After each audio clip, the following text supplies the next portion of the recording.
देखिए, जो सत्ता में होता है ताकत उसके पास होती है, और जो सत्ता का जो वजीर जिसको कह लीजिए, वो उससे बड़ा गुंडा कोई नहीं होता है ना। चाहे सत्ता में अगर आप हैं तो आपसे बड़ा कोई गुंडा नहीं है। देखिए, वोट चोरी बीजेपी एन केन प्रकारेण किसी भी तरह से सत्ता में आने के लिए हर हथकंडा अपनाती है। जिस प्रदेश में चुनाव होता है, जहां उनकी स्थिति कमजोर होती है या कांटे की टक्कर होती है, अपने लोगों को वहां ट्रांसफर कर देते हैं, वोटर बनवा देते हैं और उनको वहां भेज करके वोट डलवाते हैं। तो कार्रवाई नहीं होती है। बहुत सी कंप्लेन हुई हैं चुनाव के दौरान, आज तक कार्रवाई नहीं, आज तक कार्रवाई नहीं। चाहे अफजल अंसारी साहब लड़ रहे थे चुनाव, आजम साहब खान साहब चुनाव लड़ रहे थे, तो वहाँ रेड कार्ड जारी कर रहे थे। मतलब आप गुंडागर्दी कर रहे थे उस कि आप जो है कर रहे थे, रेड कार्ड जारी कर रहे कि आप जाएंगे नहीं वोट देने के लिए। एन चुनाव के वक्त में आपको ये दिमाग में आ गया कि मैं वोटर की जांच करा रहा हूँ। आप वो वोटर की जांच नहीं करा रहे थे, गुंडागर्दी कर रहे थे। तो 2003 में क्या मानक बने हुए थे कि क्या आपको डॉक्यूमेंट दिखाने हैं, लेकिन इस बार तो कुछ ऐसा है ना कि 11 डॉक्यूमेंट वो कर दिए कि साहब आपको 11 डॉक्यूमेंट देने हैं। तो क्या इससे पहले के जो SIR हुए उसमें इस तरह के डॉक्यूमेंट की बाध्यता थी क्या? ठीक, ये असल सवाल है। नमस्कार, मैं अजय कुमार। आप मेरे सामने जिनको भी देख रहे हैं, ये सब लोग प्रबुद्ध वर्ग से आते हैं, भारतीय समाज के। और मैं जहां पर खड़ा हूं वो काशी पत्रकार संघ की जगह है, और इसमें पत्रकार भी हैं, सामाजिक कार्यकर्ता भी हैं, और अकादमिक संस्थानों से जुड़े हुए व्यक्ति भी हैं, और जमीन पर संघर्ष करने वाले लोग भी हैं। तो चलिए हम इन्हीं से समझते हैं कि जो ये वोट चोरी का मुद्दा है उसे ये लोग कैसे देख रहे हैं। तो मेरा सवाल ये होगा कि क्या आपको लगता है कि ये जो वोट चोरी का मुद्दा है, उस मुद्दे को जनता कैसे देख रही है? क्या आपको लग रहा है? देखिए, वोट चोरी, ये विजय विनीत है, और मेरे ख्याल से पूर्वांचल के जाने माने पत्रकार हैं। तो सर, आप ही शुरू कीजिए। देखिए, वोट चोरी बीजेपी एन केन प्रकारेण किसी भी तरह से सत्ता में आने के लिए हर हथकंडा अपनाती है। उसी हथकंडे का एक हिस्सा है वोट चोरी। और वोट चोरी अगर देखें तो बनारस में प्रधानमंत्री नरेंद्र मोदी जो सत्ता में भले चुनाव जीत गए, लेकिन उनकी स्थिति नहीं थी कि चुनाव जीत सके। बहुत फोर्सेस उन्होंने लगाए, यहाँ पे बहुत ताकत लगाई। और एक मामला बनारस का भी इसी वोट चोरी के समय उभरा कि एक महात्मा जी हैं, उनका नाम नहीं लेना चाहूँ, तथाकथित महात्मा है, अपने को संत कहते हैं, और एक मंदिर के महंत भी हैं। उनके नाम, उनके बेटों के नाम पर 45 बेटे हो गए। तो सोचिए कि एक महात्मा जिसकी पता नहीं शादी हुई है कि नहीं हुई है, उनके अब बताया गया कि ये जैविक बेटे हैं। कहाँ से पैदा हो जा रहे हैं जैविक बेटे? और अजय राय जो कांग्रेस के प्रदेश अध्यक्ष हैं, उनको विपक्ष ने यहाँ का सांसद चुन लिया, और उनको माला पहनाई, और उनको बताया गया कि मोदी चुनाव हार गए थे। 7 राउंड बनारस के लोगों ने भी देखा कि 7 राउंड लगातार वो हारते जा रहे थे।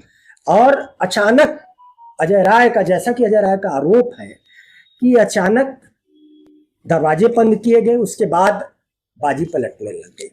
तो कोई ना कोई खेल तो है, क्योंकि बनारस का जो मिजाज था वो सरकार के फेवर में नहीं दिख रहा था। चुनाव में हम लोगों ने, जैसा कि हम लोगों ने तमाम एनालिसिस किए थे, और हम लोगों को लग रहा था इस बार मोदी का चुनाव जीतना बहुत कठिन है, मुश्किल है।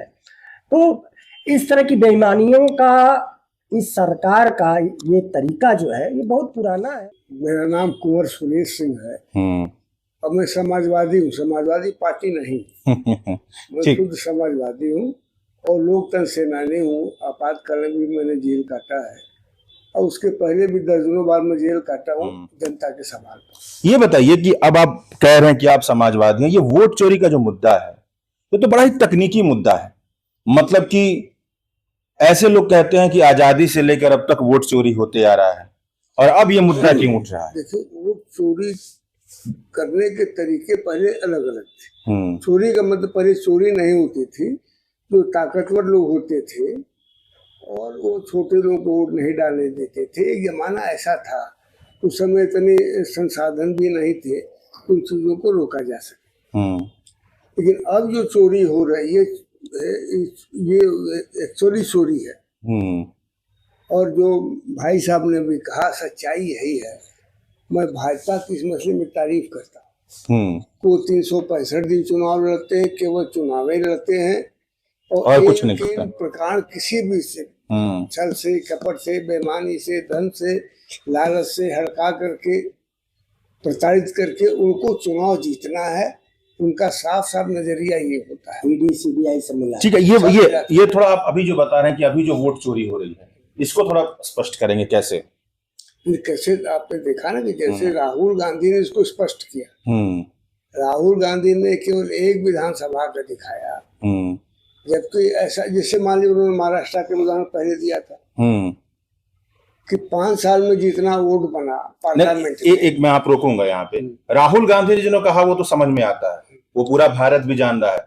मैं ये जानना चाहता हूँ कि एक सामाजिक क्षेत्र में आप हमेशा से रहे हैं, आपने कैसे एग्जाम्पल देखे हैं वोट चोरी के जो होते हैं चुनाव के समय? इस समय हो क्या रहा है कि भारतीय जनता पार्टी या मोदी जी ये लोग अपने वोटरों को किसी प्रदेश के हो, उनको जिस प्रदेश में चुनाव होता है जहां उनकी स्थिति कमजोर होती है या कांटे की टक्कर होती है, अपने लोगों को वहां ट्रांसफर कर देते हैं, वोटर बनवा देते हैं और उनको वहां भेज करके वोट डलवाते हैं। यही खेल दिल्ली में भी हुआ था, यही खेल हर जगह होता है। जैसे आ रहा था टीवी पर कि गुजरात का आदमी जाके पटना में वोटर बन गया है।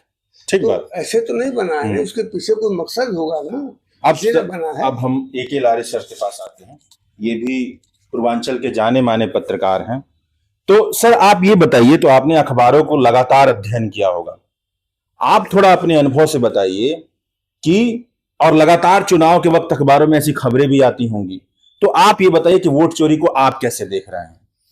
देखिए, ये वोट चोरी का जो प्रकरण है ये बेसिकली ठीक है कि राहुल गांधी ने इसको एक लोकसभा में एक विधानसभा का डेटा लेके उसको सामने लाया, लेकिन आप उसको जब बड़े स्केल पे देखते हैं तो ये समझ में आता है कि ये जितने डेटा अभी आ रहे हैं या आएंगे आने वाले कल में, वो शहरी इलाकों से आएंगे, वो ग्रामीण इलाकों से नहीं आएंगे। इसलिए कि ग्रामीण इलाकों, मान लीजिए कि एक बूथ पे 1100-1200 वोटर है, तो गांव का आदमी हर एक दूसरे को पहचानता है। ठीक। लेकिन शहर में जो बूथ पे वोटर जाते हैं तो यहाँ शहर में अगल बगल के लोग एक दूसरे को नहीं पहचानते, अपार्टमेंट में रहने वाले लोग नहीं पहचानते कि कौन क्या है, नहीं है, कि उसके परिवार में कितने लोग हैं और नहीं है। दूसरी चीज देखिए कि पिछले कई चुनाव से, मतलब आप देखिए कि कुछ राज्यों में कई चरणों में चुनाव हो रहे हैं। अभी जो चुनाव हुआ लोकसभा के साथ 24 में, तो उड़ीसा का चुनाव कितने चरण में हुआ?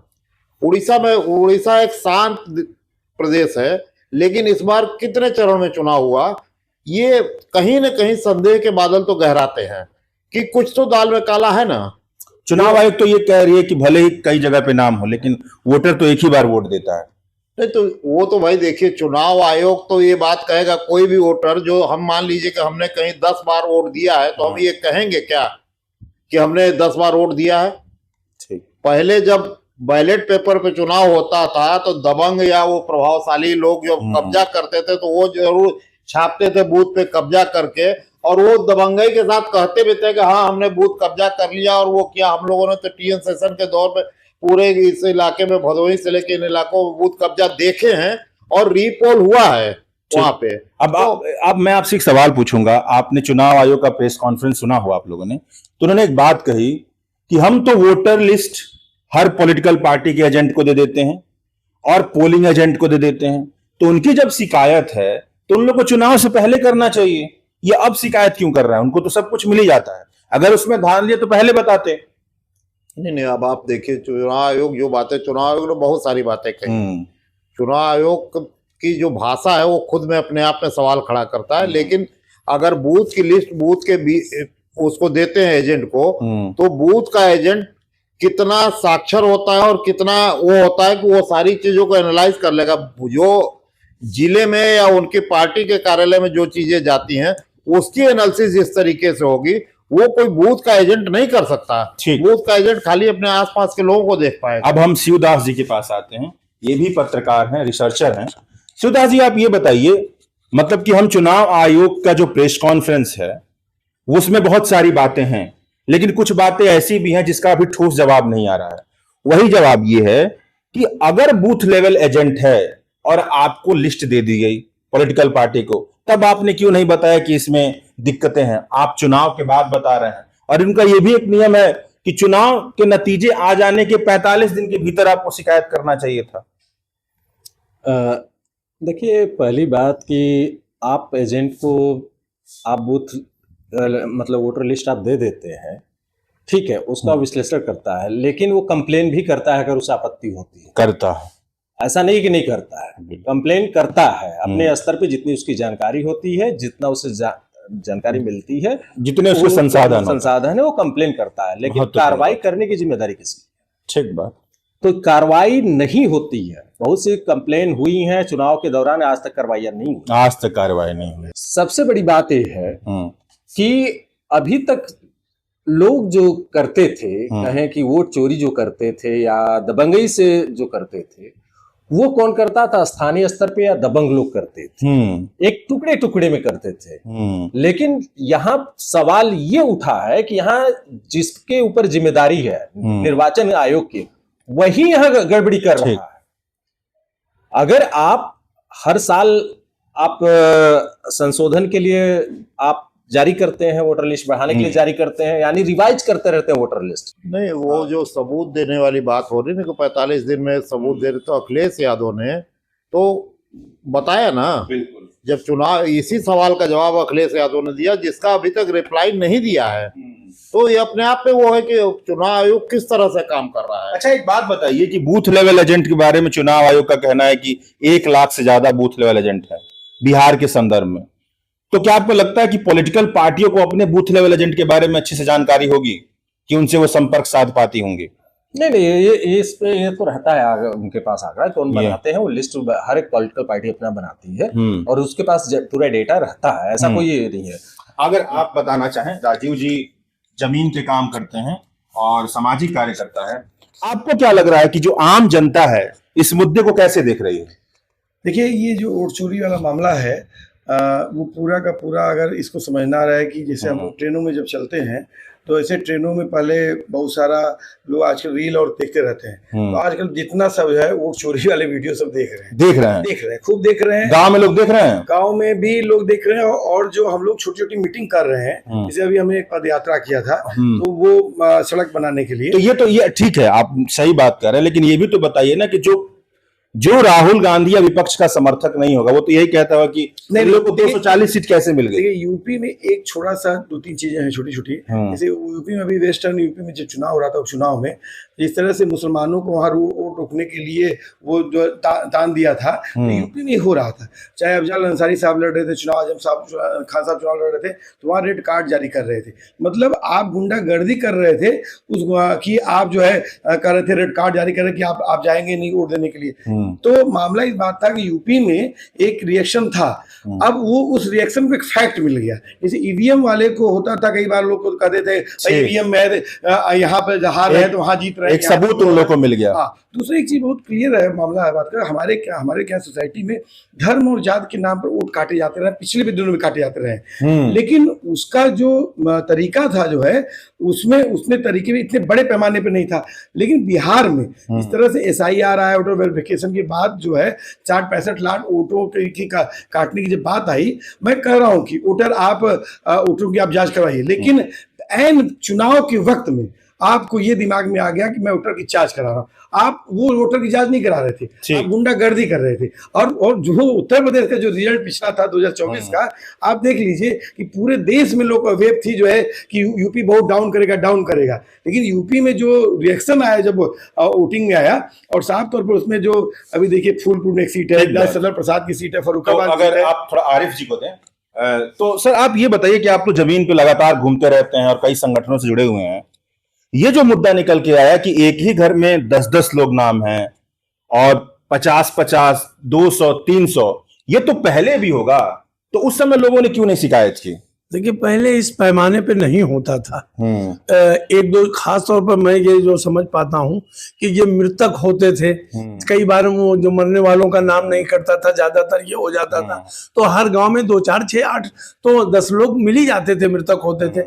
लेकिन गांव में उनको 1 2 का शायद वोट दे देते होंगे, लेकिन योजनाबद्ध तरीके से इस तरह से ये बहुत, इन्होंने एक लाइन जो उन्होंने बोली है, योजनाबद्ध तरीके से। अगर आप लोग सब इसको बताएं कि योजनाबद्ध तरीके का मतलब क्या है, अगर आप सब लोग कुछ कुछ बताते चलें यहाँ से, आप बताएं। योजनाबद्ध तरीके से काटना हाँ। और योजनाबद्ध तरीके से लोगों को नाम शामिल करना, और जिनकी दूर दूर तक वहां उपस्थिति नहीं है, तो ये जो पहले नहीं होता था, ये इसके लिए स्टेट और वो इलेक्शन कमीशन जिम्मेदार है, और वो किसी पार्टी विशेष के साथ जुड़ा हुआ है। तो ये बहुत गलत हुआ। यही बात, प्लानिंग तरीके से सारी चीजें हो रही हैं। मैं यही बात आपसे कहना चाह रहा था उस समय। मैं आपसे कह रहा हूँ कि अभी तक जो अगर चुनाव में तो स्थानीय स्तर पे गड़बड़ियां की जाती थी, या कोई प्रभावशाली व्यक्ति ही कर देता था, वोटर लिस्ट में नाम कटवा देता था। लेकिन जिसके ऊपर जिम्मेदारी है चुनाव आयोग, वो इस बार या पिछली बार मतलब एक पॉलिटिकल पार्टी के सहारे पे पूरा एंट्री करा रहा है, और अब तो इंस्ट्रक्शन करके चुनाव आयोग ही उसका साथ दे रहा है। और वो अच्छा, क्या आप लोगों को लगता है कि जो राहुल गांधी कह रहे हैं कि ऐसी 2-3 लाख लोग बन चुके हैं जो जा के हर जगह पर वोट देते हैं, ये संभावना दिखती है? देखिए, वोट देने वाली संख्या कितनी है ये तो मैं नहीं कह सकता, लेकिन एक चीज आप समझिए, पहले भी अभी ग्राम पंचायत का भी चुनाव होता है तो बड़ा खेल होता है कि जो उनके वोटर नहीं होते उनके नाम कटवा दिए जाते हैं, और नई लिस्ट में नाम नहीं होता तो चुनाव क्या करता, अपने हिसाब से जीत जाता है। एक बिहार में पैक्स का चुनाव होता है, इस चुनाव में केवल अपने ही लोग भर देते हैं। हाँ, तो जब आप जब नाम कटवा देंगे विरोधियों का, या आप समझते हैं कि हमारे कार्यकर्ता नहीं, हम वोट नहीं, तो पता चल जाता स्थानीय बूथ लेवल, जब आप सभी पार्टियों के तो बूथ लेवल वो इन्फॉर्मेशन दे देता है, और वो बैठ के नाम कटवाते हैं, और जो संभव होता है फर्जी नामों को ऐड कराते हैं। ठीक, अगर विजय जी अगर आप हमें बताएं, कैसे लोग ये कहेंगे कि दरअसल सब कुछ किया जा रहा है जो वोटर लिस्ट में धांधली, वो केवल विपक्षी पार्टियों को हराने के लिए किया जा रहा है? ऐसा भी हो सकता है कि जो विपक्षी पार्टियों के बड़े बड़े दबंग नेता हों, वो दूसरों को हराने के लिए वोटर लिस्ट में धांधली करवाते हों? देखिए, जैसे कि उन्होंने, अनुराग ठाकुर ने रायबरेली और पता नहीं कुछ और सीटों के बारे में बताया, यहाँ की वोटर लिस्ट में भी धांधली है। देखिए, जो सत्ता में होता है ताकत उसके पास होती है, जो सत्ता का जो वजीर जिसको कह लीजिए, वो उससे बड़ा गुंडा कोई नहीं होता है ना। चाहे सत्ता में अगर आप हैं तो आपसे बड़ा कोई गुंडा नहीं है। आपके पास पुलिस है, आपके पास सीबीआई है, आपके पास ईडी है, आप ईडी भेज देते हैं, लोगों को परेशान कराते हैं, आप छापेमारी करते हैं, आप जेल में भेज देते हैं, तमाम अगर मीडिया हाउसेस बोलते हैं तो उनके खिलाफ आप लिख देते हैं, आपके खिलाफ फर्जी मुकदमे दर्ज कर लिए जाते हैं, आपको जेल नोटिसें जाती हैं। मतलब कुल मिला करके ये है कि जो सत्ता का खेल है, उनको चुनाव जीतना है तो आपको प्रताड़ित करेंगे, उस सारे तंत्र को प्रताड़ित करेंगे जो उनके दायरे में है और जिसको वो परेशान करना। इसी प्रश्न मैं ये कह रहा था कि पहले तो चुनाव आयोग को एसआईआर जारी शुरू करने के पहले तमाम दल के लोगों को बुला के उनसे राय करनी। ठीक बात। आपने कोई राय नहीं किया, झटके में जारी कर दिया। बाढ़ का मौसम है, तो आपने देखा होगा कि बहुत सारे ऐसे पत्रकार हैं जो जोखिम लेते हैं। ये आपके अजीत अंजुम से लेकर के और ये माहौल क्या वाले तमाम लोग घूमे कि कहाँ कहाँ बिलो गए, कहाँ कहाँ फान पहुंचा, कहाँ नहीं पहुंचा। मैं देख रहा था कि माले के लोग जो है, जो उनको लिस्ट मिली थी, लेकिन सुप्रीम कोर्ट में जब सुनवाई हुई तो जो लोग एक सेकंड बात पूरी कर दे, तो मैं देख रहा था कि माले के लोग गए, 700 कुछ और पोलिंग पर थे, जिसमें 183 कार्ड दिए गए, बिल्कुल, और सारे लोग कार्ड लेके खड़े हुए थे। मेरा कहने मतलब कि इन लोगों को पता है कि कहाँ विपक्षी दल का वोट है, कहाँ हमारा वोट है, कौन से वोट बल्क में कटवाने हैं, वो काम लोगों ने किया। नहीं, यहीं पे आप ये बताइए कि जब सुप्रीम कोर्ट में सुनवाई हो रही थी तो याचिकाकर्ताओं की तरफ के जो वकील थे उनके भी ऐसे तर्क थे कि आई एम विद SIR, हम लोग SIR के साथ हैं, मगर ये प्रक्रिया ऐसी नहीं होनी चाहिए। नहीं, SIR का विरोध किसी ने किया, केवल टाइमिंग का और तरीके का भी, जो डॉक्यूमेंट मांगे जिस तरीके के, ये तो डॉक्यूमेंट जो चुनाव आयोग उनके पास भी 11 डॉक्यूमेंट्स नहीं है। ठीक, अब AK लारी सर, आपसे एक सवाल होगा क्योंकि आप ज्यादा इन चीजों को गहराई से जानते हैं।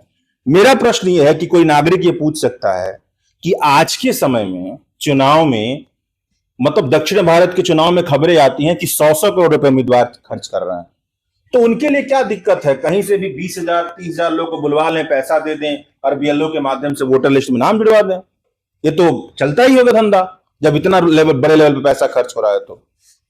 नहीं, देखिए, हमने पहले बताया ना कि ये फेज वाइज जो फेज बढ़े हैं चुनाव के, खेल हमें वहां समझ में आता है कि आप जब राहुल गांधी की प्रेस कॉन्फ्रेंस होती, राहुल गांधी ने जो वोटर लिस्ट सामने रखा उसमें बताया कि एक एक आदमी के अलग अलग किन राज्यों में कहाँ कहाँ उनके नाम हैं। तो जो नाम है वो आप देखिए कि वो वोटर लिस्ट में उनके नाम जिस राज्य के जिस जिले में है और जिस विधानसभा में, वो विधानसभा शहरी है या ग्रामीण है, बिल्कुल समझ गए। सही। तो उससे वो वोटर कितने समय में वहां पहुंचता है? शहरी में ज्यादा। नहीं, मान लीजिए कि अभी यूपी में फर्स्ट फेज का चुनाव हो रहा है और दूसरे राज्य में थर्ड फेज का चुनाव उसके एक हफ्ते बाद है, तो सिर्फ फोर्स के पहुंचने का मसला नहीं है। बिल्कुल। ये पहले ये होता था कि फोर्स को पहुंचने में कोई टाइम चाहिए, वहां पे 2 दिन 3 दिन 4 दिन बाद दूसरे चरण चुनाव। लेकिन बहुत से राज्यों में जो कई चरणों में चुनाव किए गए हैं, वोटिंग हुई है, तो उसके कारण क्या है, ये एक बड़ा कारण है। और दूसरी बात जो इस SIR की बात कर रहे हैं आप लोग, 2003 में जब SIR हुआ था, आखिरी SIR उसी तो हुआ है ना। हाँ। 2003 में, तो 2003 में क्या मानक बने हुए थे कि क्या आपको डॉक्यूमेंट दिखाने हैं।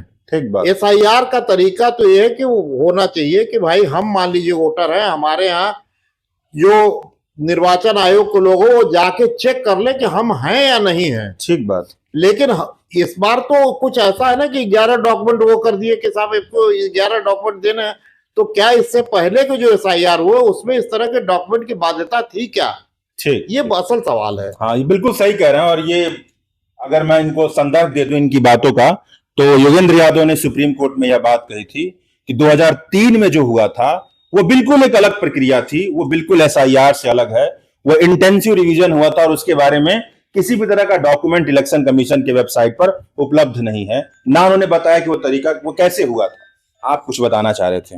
आज सबसे पहले तो योगेंद्र यादव जी को और राहुल गांधी जी को, दोनों लोगों को धन्यवाद कि आप नहीं मैं ठीक है, आपकी बात ठीक है, मैं यहाँ पे आपको टोकूंगा। मेरा अपना मैं अपने तरफ से कहूंगा कि लोकतंत्र व्यक्तियों पे ना ही बधाई दिया जाए तो लोकतंत्र पीछे आता है। ठीक है, उनकी भूमिका सकारात्मक है, लेकिन सबका इसमें योगदान है, बहुत सारे लोग हैं इसमें। नहीं, पहली बार देश मतदाता सूची पर जाकर के उसका जो बहस का विषय था वो मतदाता सूची पे केंद्रित हुआ है। और मैं बता, लेकिन चूंकि मैं बहुत, तो मेरा अनुभव नहीं, लेकिन पूर्वी उत्तर प्रदेश के गांव में चूंकि मैं जुड़ा हुआ हूं और लगभग 20 वर्षों से चुनाव प्रक्रिया को मैं देखता हूं, तो मैंने देखा है कि पिछड़ों में जो अति पिछड़ी बिरादरियां हैं, जो कम पढ़े लिखे लोग हैं या जिनकी जीविका के साधन प्राकृतिक हैं, जो नहरों पे तालाबों पर जीविका, जैसे मल्लाह हुए, जैसे बाजडी विधानसभा है, उसमें बहुत सारे मल्लाहों के नाम ही वोटर लिस्ट में नहीं थे। किसी पॉलिटिकल पार्टी ने कोई प्रयास नहीं किया। और दलितों में जैसे मुसहर जो जाति हुई, डोम जो जाति हुई, जिसका ना कोई स्थायी आवास था, जो निवास था, उस पर किसी ने कोई काम उनके ना। और सबसे बड़ी चीज जो सबसे हैरानी वाली बात है, माइनॉरिटी की जो वोट है, उसमें जो पसमानदा जिसको एक शब्द दिया गया, जो पिछड़े दलित हैं, जो गरीब हैं, जो अनपढ़, उनके नाम अगर है तो उनके नाम काट दिए जाते हैं। और कुछ तो ऐसे होते हैं कि वहां पुलिस प्रशासन को दिखा करके, मैंने नगर पालिकाओं के चुनाव में देखा है, नगरीय क्षेत्रों में, गाजीपुर का मैं रहने वाला हूं, तो वहां मैंने देखा कि वहां इतनी बड़ी प्रशासन फोर्स को दिखा करके बहुत सारे माइनॉरिटीज के लोग आते थे और भीड़ देख करके भग जाते थे।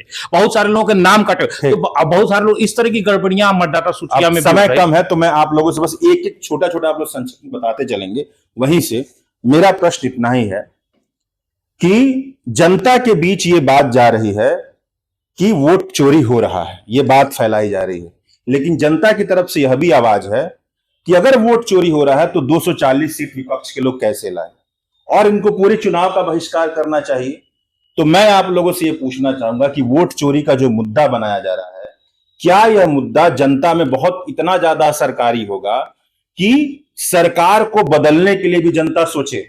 क्या इतना ज्यादा ये असर डाल सकता है? अगर आप लोग संक्षिप्त में इस बात को बता दें। देखिए, लोकतंत्र में व्यक्ति अपने मत का प्रयोग अपना नुमाइंदा चुनने के लिए करता है, और व्यक्ति अगर मतदाता सूची में उसका नाम इनरोल्ड होगा तो निश्चित तौर पे अपनी वैचारिकी को, अपनी नुमाइंदगी को प्रस्तुत करेगा। एक है सर, आप पहले तो अब जो माहौल बना हुआ, पहले लोगों को ईडी से डर लगता था, अब ईसी से डर लगने लगा है। बिल्कुल कि एकदम पता नहीं मेरा नमवा रहेगा कि कट ठीक जाएगा। बात। सर आप। देखिए, वो चोरी का मुद्दा गांव घर घर पहुंच गया है। पहली बार मैं देखा हूँ कि इतनी जल्दी में ये मुद्दे हर आदमी तक, चाहे अनपढ़ हो या पढ़ा हुआ आदमी, सब तक पहुंच गया है। महत्वपूर्ण। और एक बात मैं कहना चाहूंगा, मत दीजिएगा, कि चुनाव आयुक्त ने जो प्रेस कॉन्फ्रेंस किया वो बिल्कुल गुंडों की भाषा में बिल्कुल किया, बहुत निंदनीय रहा। इसमें अन्यथा वाली कोई बात नहीं है, आपने सही राय दिया, आप राय रखिए अपनी। देखिए जो राहुल गांधी जिनको लोग कह रहे थे कि सो गए, लेकिन इस मुद्दे ने इतना गर्म कर दिया कि जिस तरह से लोकसभा चुनाव में यूपी में एक असरदार मुद्दा था कि जो बाबा साहब का संविधान खत्म करने वाला, उसी तरह का ये भी मुद्दा है, वो वोट खत्म करने वाला, और इसका खामियाजा इस सत्तारूढ़ दल को भुगतना पड़ेगा। आपसे देखिए, लोकतंत्र में सबसे जरूरी होता है वोट, और वोट के जो चुनावी प्रक्रिया है, अगर उसमें कोई गड़बड़ी सामने आती है और जो जिस पे विश्वास करता है चुनाव आयोग, अगर उसकी भूमिका संदिग्ध है, अगर उस पर विश्वास हटता है, तो ये महत्वपूर्ण। और आपने जो सवाल किया था कि कैसे विपक्ष इतना पा जाता है, देखिए आप कभी जोड़ने घटाने का आप देखेंगे तो 10 से 15% वोटिंग का खेल, मतलब वोटर का खेल होता है। बहुत ज्यादा नहीं आप जोड़ सकते, 50-100% नहीं कर पाते। तो जहां पे वोट 10 से 15% को पार कर जाते हैं, ठीक, वो सीट विपक्ष के पास आ जाती है। ओके, इतनी बड़ी जीत चाहिए तब, इतनी बड़ी चाहिए, लेकिन जीत सब भाई 10% करीबी मामला हो तो स्थिति आगे बढ़ जाती है। वही खेल है। ये महत्वपूर्ण बिंदु आपने बताया। देखिए, ये सभी सीटों पर मुझे नहीं लगता कि सब पूरा एक तरफ ये लोग करते हैं। हाँ, कुछ कुछ सीटों आकलन ये होता है, इनके पास एजेंसीज हैं, सब कुछ सर्वे कर लेते हैं। और जहां ये समझ में आता है कि हम कमजोर हैं, जैसे कई बार आप देखिए चुनाव में 1000, 2000, 4000 वोट से कोई विपक्षी पार्टी जीत रहा है तो वहां रुक गया, और आधा घंटे बाद आप देखें डिक्लेयर हो गया कि ये जीत गया। तो ये कुछ आकलन करते हैं। अगर आप संक्षिप्त बताएं, और इस तरह से एक प्रश्न मेरे दिमाग में और आया है, अगर आप लोग संक्षिप्त में बताएं। देखिए, ये जो अभी बात हो रही थी, अविलारी साहब बोल रहे थे शहरी इलाकों वाला, पिछली निकाय चुनाव में मैंने देखा है लखनऊ में जो वोटर लिस्ट जो दिया गया था मतदान जो पोलिंग बूथ एजेंट को, उसके पास जो वोट्स होता था उसमें दिख ही नहीं रहा था, सो नहीं रहा था, और पता लगता था हर पोलिंग एजेंट को लैपटॉप रखना पड़ता था। तो ये भी एक चीज है कि सवाल इस बात का भी है कि कई बार ऐसा भी हो रहा है कि जो पोलिंग बूथ एजेंट को जो सीट दे रहे हैं और जो एक्चुअल सीट है उनके पास अंदर है, दोनों में अंतर है। दूसरा, ये जो आपका कहना था उसमें साफ तौर पर है कि जिस तरीके से विपक्ष ने भूमिका लिया, और ये अगर मजबूती से रहे, क्योंकि एक जनता में एक मैसेज गया है कि इस देश का जज बिक जा रहा है, बिल्कुल, इस देश का तो इलेक्शन कमीशन क्या एकदम इसी बात से मैं अंतिम सवाल तो मैं इसको खत्म कर रहा हूं कि आप देख लीजिएगा कि इसी चुनाव के रिजल्ट में जब वोट गिनने वाला मामला था तो अखिलेश यादव ने बताया कि मेरे पास इतने आईएएस की लिस्ट आई है, इनको फोन करके कहा गया कि आप लोग जा करके वोट गिनवाइए। अब वोट देने का सब सवाल नहीं है, वोट गिनवाने की भी आपके पास। हाँ, बस यही इसी बात से मेरा सवाल यह है कि जब पूरा सिस्टम इतना भ्रष्ट हो चुका है और सारी चीजें ऐसी हो गई हैं, तो आप लोग हाँ या ना 1-2 लाइन में अगर आप बताना चाहते तो बताइएगा, क्या वोटर लिस्ट में धांधली 140 करोड़ की आबादी के बीच कभी भी खत्म हो सकती है? देखिए, ये जो सवाल आपका है एकदम संक्षिप्त कि एकदम इसको खत्म किया जा सकता है। आज तो इस समय एआई का जमाना आ गया है, बहुत डिजिटल इंडिया हो गया है। ठीक सर, आप बिल्कुल खत्म किया जा सकता है ईमानदारी से, अगर इस पर काम हो तो खत्म क्यों नहीं किया जाता? और इलेक्शन कमीशन किस लिए है? बिल्कुल सही बात। सर शिवदास जी, देखिए, प्लेगरिज्म चेकिंग के सॉफ्टवेयर उपलब्ध है, और डुप्लीकेसी के भी सॉफ्टवेयर उपलब्ध है, और ठीक है, तो जब इतना हाईटेक आपके पास संसाधन है तो डुप्लीकेसी तो हो ही नहीं सकती। ठीक है, ठीक। सर आप देखिए, नियत जब तक नियत का सवाल है, जब तक नियत साफ नहीं होगा तो ये बेईमानियां चलती रहेंगी जी, और खेल चलता रहेगा। सर मेरा मानना भी यही है कि चुनाव आयुक्त अगर ईमानदारी से काम कर रहे और तय कर ले कि हमको ईमानदारी से काम करके हर व्यक्ति को न्याय दिलाना है, तो ये अपने आप हो जाए। बहुत। सर आप यानी देखिए, अभी जो आधार का मुद्दा चल रहा है ना, पहली बात तो ये कि सारे मतदाताओं को आधार से, ठीक है कि आधार नागरिकता का प्रमाण नहीं है, सारे वोटरों को आधार से अटैच करने के बाद जो अभी शिवदास कह रहे थे कि इतने सॉफ्टवेयर आ गए, चुनाव आयोग अगर चाहे तो एक सॉफ्टवेयर डिजाइन करा के उसको उस पर काम कर सकता और कहीं डुप्लीकेसी नहीं होगी और एकदम फेयर मतदाता सूची बनेगी, कोई डुप्लीकेट वोटर बन ही नहीं सकता। तो आधार से तो नियत का प्राइवेसी का सवाल मुद्दा है। चला जाता है। आधार लिंक होने से लोग प्राइवेसी को सवाल खड़ा करने का। नहीं नहीं, आप ये बताइए कि अभी कुछ समय पहले तक तो आधार अटैच किया जा रहा था, तो उन लोगों के आधार जिनके अटैच हुए हैं वोटर लिस्ट से, उनकी प्राइवेसी का फिर क्या हुआ? ये चुनाव आयोग ने तो तय किया था ना कि भाई अनिवार्य नहीं होगा, वैकल्पिक है वो। ठीक, बस संक्षिप्त में पॉलिटिकल पार्टियां और समाज के संवेदनशील लोग अगर लोगों को जागरूक करेंगे, मतदाता सूची में अपने नाम अंकित कराएं और मतदाता सूची के प्रति लोग अब संपूर्ण दृष्टि से देखेंगे तो संविधान में वो अधिकार हमें है जिसमें लोकतंत्र की सही नुमाइंदगी। बहुत आप एक लाइन में कुछ बताना चाहते थे? देखिए, मैंने अब ऑनलाइन ही करेक्शन के लिए भेजा था और वो आधार का इस्तेमाल किया था, उसी आधार पर मुझे पीवीसी कार्ड चुनाव निर्वाचन आयोग का मिला है। ठीक है, तो जब आप उससे पीवीसी कार्ड वगैरह जारी करें, मान लीजिए 90% आपके इस लेवल पर सही आते हैं, 10% आप गए, तो उसका आपके पास अधिकारी हैं, कर्मचारी हैं, वेरिफिकेशन आप करा के क्लियर कर सकते हैं। तो ये इसे रोका जा सकता है, लेकिन कब? जब निर्वाचन आयुक्तों का और जो सिस्टम है उनका वो ईमानदारी से काम करना चाहेगा, ट्रांसपेरेंसी करना चाहेगा तो